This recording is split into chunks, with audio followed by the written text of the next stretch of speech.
Well, today should be the last video of a short little series where we are swapping an engine into my LS FC. I was kind of waiting on parts to start on some new projects, and I was like, you know what a quicker project than just swapping the engine in this thing. So we took the tired low oil pressure bone stock iron block 5.3 out.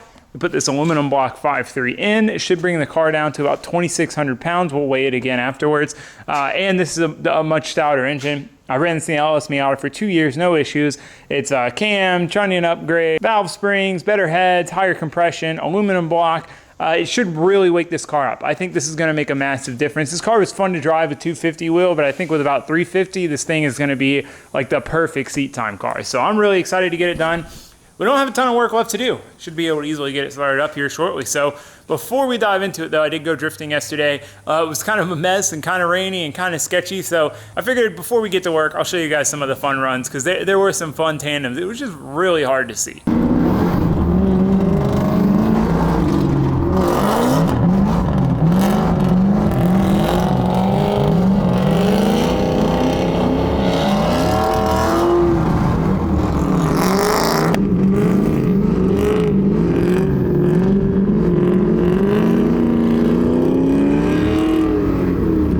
Once we get into the wet, he rolls the crap out of me. I don't know how. It's so weird. It's like I would have thought, I'm pretty sure he's on Federals. I would have thought those would suck in the rain. Because they have like a fire flame tread pattern, which I would assume, you know, is not necessarily designed for anything other than looking like fire flames.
It was a lot of fun. It was kind of sketchy because it was wet, and the wet doesn't bother me so much as just not being able to see, because obviously our race cars don't have freaking defrost or HVAC or roll-up windows, so you're just getting plowed with rain and the windows fogged up. But we had some good fun runs. Now that we've done some LS Miata drifting, it's time to get back to work on this so we can actually take it drifting here shortly. Hopefully later this week we might be going drifting at a fun spot. So anyway, I've been talking.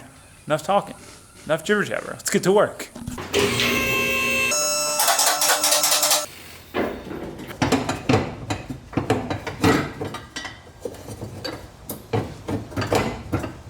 This exhaust setup is so annoying. I got to drop the trans mount again because when I was putting the headers in, it got shifted slightly and now it's in the weird spot.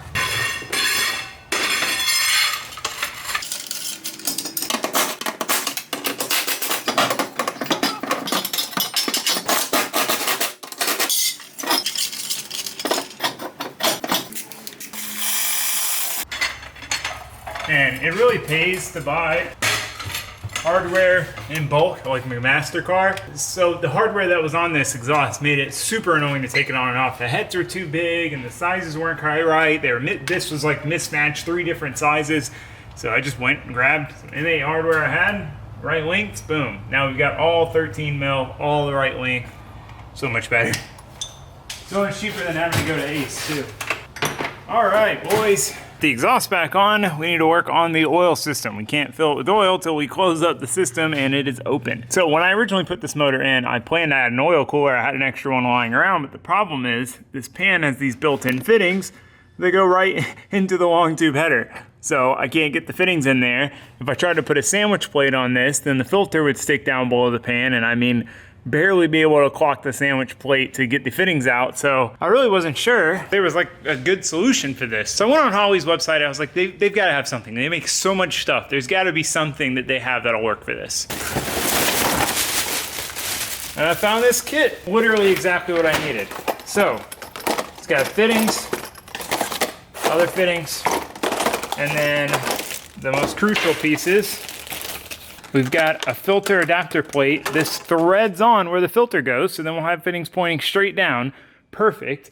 And then our remote filter mounting block so we can mount the filter somewhere else. So much better than using a sandwich plate. And this is like a whole kit in stock, shipped out, got it in like 2 days. So I was super stoked to find that. I'm always surprised by how much stuff Holley has. Like every time I feel like I can't find something, I'm like, you know what, let me look on their website. Boom, I find what I need. So I'll put a link to it below for anyone who's interested. Look around. You'll probably be surprised too by how much stuff they have. But anyway, now that we have that stuff, we can start doing our oil system. We need to start mapping out where everything's gonna go, start running our lines, start mounting our stuff. Let's get to it.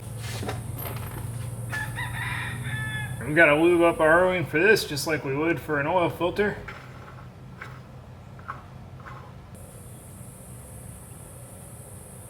That's what it looks like installed. So we'll have our fittings coming off of here. We need to figure out next where we want to put the remote filter mount itself. Kind of the best spot to get lines to and from it. And we're going to be needing to go to an oil cooler, so we got to figure that out as well and make some mounts for it. All right, I think I'm going to put it right around here. Something like that.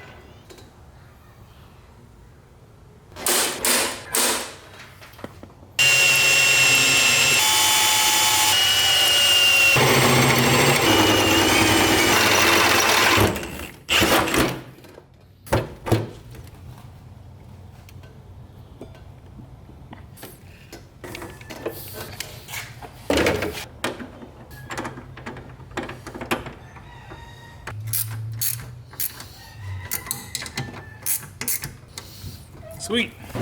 We need to figure out where we're gonna put the oil cooler next before we can start doing our lines. So we need to toss the old rat in. Oh, come on. Just so we have an idea of where everything is. It's crazy how much room there is in this car. It's crazy. I'm so used to the Miata. Here, the radiator, be way further forward, and we got miles between the crank pulley.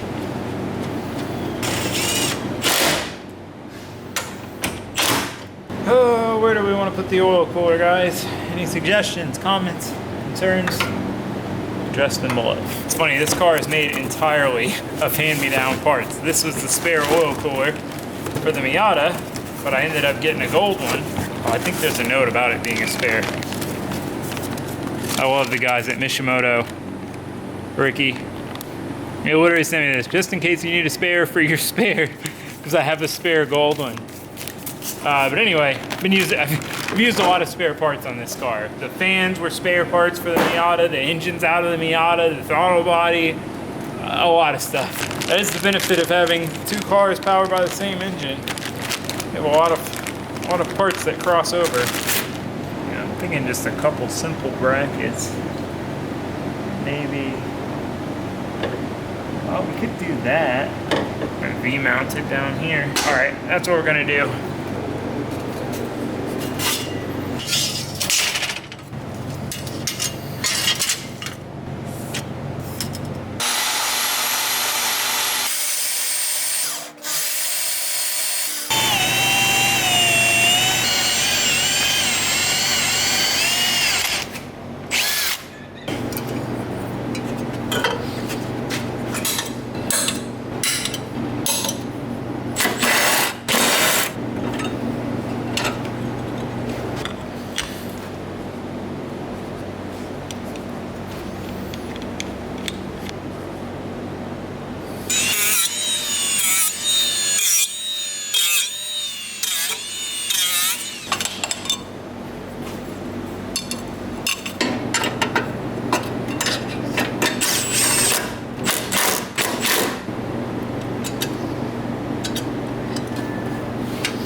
gotta pull it off and paint it, but we can go ahead and plumb to it. That looks good though. I'm happy with that. Nice and out of the way. Should get some decent airflow down here. Sweet.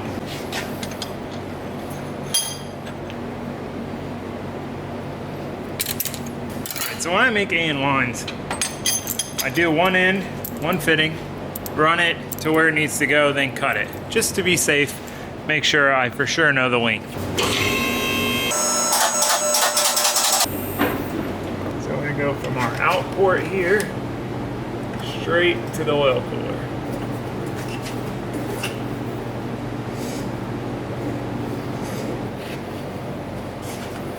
One line down, the rest will be easy because they're push lock.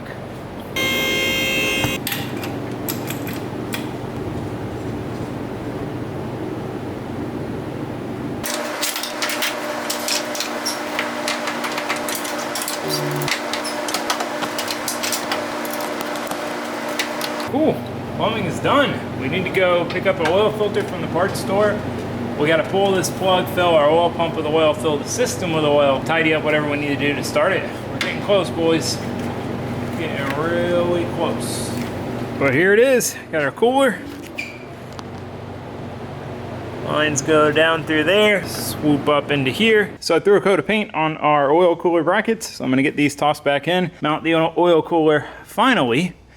Then we can move on. Lube up our O-ring. Fill the filter with oil. On my Miata, I had to mount the filter upside down from this.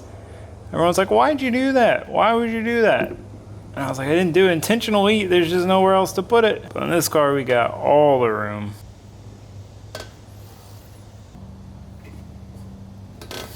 All right, we're gonna prime the oil pump. There's a plug on the side of the block that goes right into the oil pump, basically.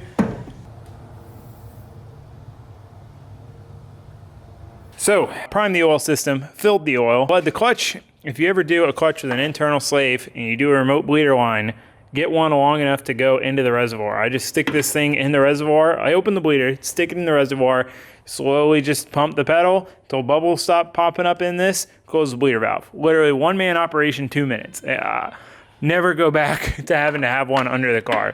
That is the way to go. What else? Trans fluid filled. So we're gonna leave the computer off. We're gonna crank it over. We'll be able to see oil pressure. Once we can build some oil pressure, then we'll swap the tune file on it because I need to put the tune that's on there is for that motor, which is a bone stock 5.3 with LS1 injectors. These are 50-pound injectors, cammed 5.3, yada yada. So anyway, I need to swap one of my old tune files from this motor when it was on pump gas on, and then we'll try to fire it. So let's try to make oil pressure first though. That's important. All right. So we need ignition. That'll give us our gauges. So it says we have 3 psi of oil pressure, which is none. It's our 0 reading. Water temp gauge is working, 87 degrees.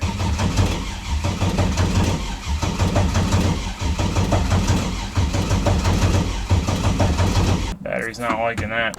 All right, check it out. We got oil pressure. Ready?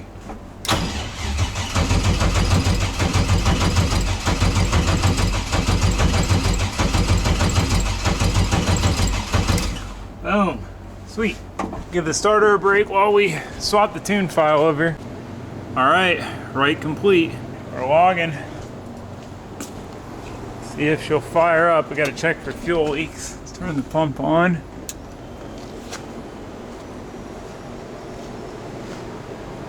Seems like we're okay. Computer's on, ignition on.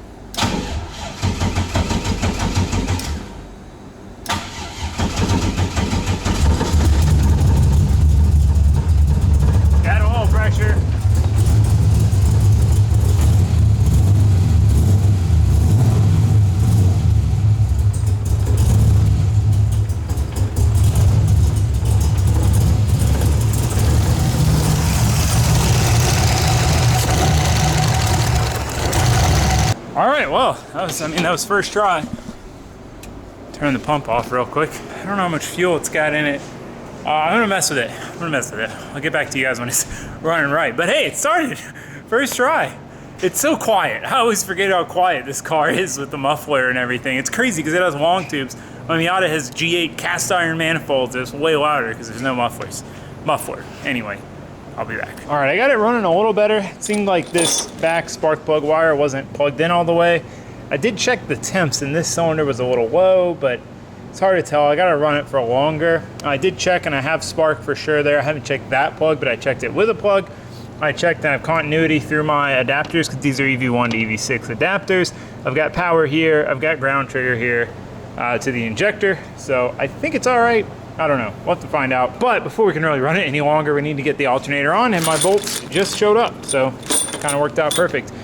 Because otherwise we're running off battery power and we're killing the battery. So I'm gonna go ahead and toss the alternator on, throw the intake on, just so we can hook up the intake air temp sensor, and we can try to start it again.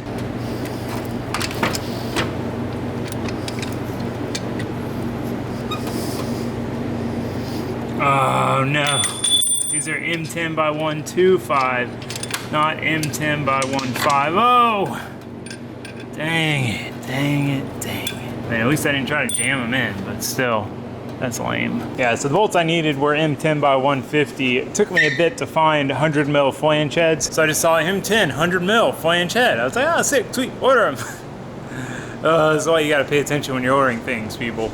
I knew that it was M10 by 150 I needed. I just didn't notice that those were M10 by 150. Yeah, so charging the battery up some. Let's see where she's at. She's getting there. I'll try to start it again. Let it run for a little bit longer, give it a couple revs and just see if that cylinder is low on temp again. So then we'll know. It's really hard to tell if a V8's misfiring because you got 8 cylinders. When you're down one, you're only down, 15% or so. Whereas like a 4-cylinder, if you're misfiring, you're down 25%, It's kind of tricky. Really hard to tell sometimes, especially with the cam because, it lopes at idle. And anyway, enough jibber jabbering. Let's fire this thing back up. I'm gonna get the intake on at least. Oh, it's running better now. I might have just needed some voltage.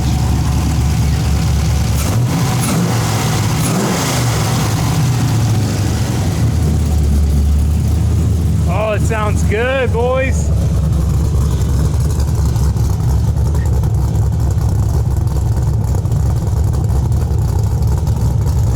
At 50 PSI oil pressure. With some revs.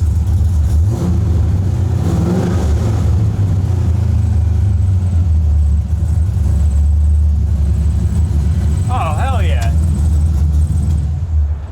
She's running mint now. Sweet.